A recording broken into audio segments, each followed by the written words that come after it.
नमस्कार, एक बार फिर आपका स्वागत है हमारे चैनल पर। बॉलीवुड के खलनायक प्राण वो नाम हैं जिन्हें देखने के बाद लोग सिहर उठते थे। बॉलीवुड फिल्मों में प्राण को अपने किरदारों को जीवंत करने में महारत हासिल थी और अपनी कमाल की अदाकारी से दर्शकों के दिलो दिमाग पर छाप छोड़ने वाले अभिनेता प्राण के कई डायलॉग आज भी याद किए जाते हैं। उन्होंने दर्शकों को कभी हंसाया तो कभी रुलाया।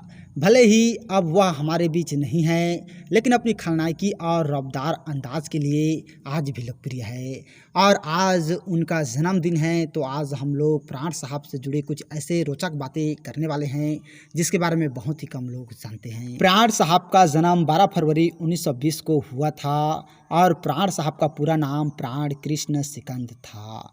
प्राण के पिता लाला कृष्ण सिकंद एक सरकारी ठेकेदार थे जो आमतौर पर सड़क और पुल का निर्माण करते थे। प्राण की शिक्षा कपूरथला, उन्नाव, मेरठ, देहरादून और रामपुर में हुई।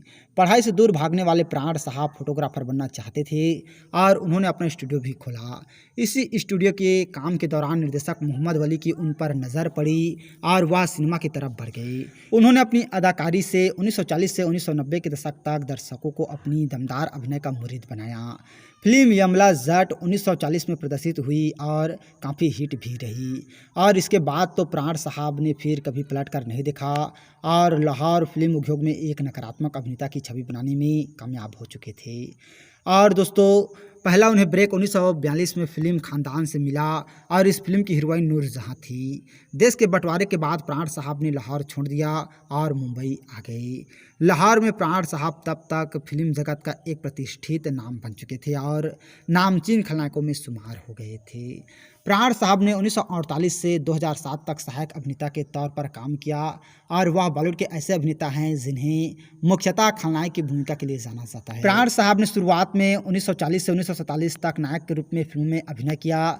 इसके अलावा खलनायक की भूमिका 1942 से 1991 तक जारी रखा। प्राण साहब की खासियत थी कि वह अपने हर किरदार में बारीकी से घुस जाते थे, जिसकी वजह से उन्हें विलन के रूप में बहुत ही ज़्यादा पसंद किया जाता था। प्राण साहब ने अपनी एक्टिंग का जौहर उस दौर में दिखाया था जब राजेश खन्ना, अमिताभ बच्चन और धर्मेंद्र जैसे तमाम दिग्गज दर्शकों के दिल पर राज किया करते थे। उस समय इन तीनों का ही सिक्का चलता था। प्राण साहब एक ऐसे कलाकार थे जिन्होंने अपनी एक्टिंग से तो सुर्खियां बटोरी ही, इसके अलावा उनकी फीस भी हमेशा चौंकाने वाली रही। कहा जाता है कि 1969 से 1982 तक प्राण साहब को सुपरस्टार राजेश खन्ना से भी ज़्यादा फीस मिलती थी। सिर्फ यही नहीं, महानायक अमिताभ बच्चन को भी फीस के मामले में प्राण साहब ने काफ़ी पीछे छोड़ दिया था। डॉन फिल्म के लिए एक तरफ अमिताभ बच्चन को 2.5 लाख रुपए दिए गए, तो वही प्राण साहब ने उसी फिल्म के लिए पूरे 5 लाख लिए थे। वे कहने को विलन बनते थे, लेकिन उनका स्क्रीन पर ओहदा काफ़ी ज़्यादा रहता था। यही वजह थी कि मेकर्स उन्हें कई मौके पर हीरो से ज़्यादा पैसे देने से भी गुरेज नहीं करते थे। कई सालों तक फिल्म इंडस्ट्री में बेहतरीन काम करने के दौरान प्राण साहब को कई अवार्ड से नवाजा गया था और उन्हें साल 2013 में दादा साहेब फाल्के पुरस्कार से सम्मानित किया गया था।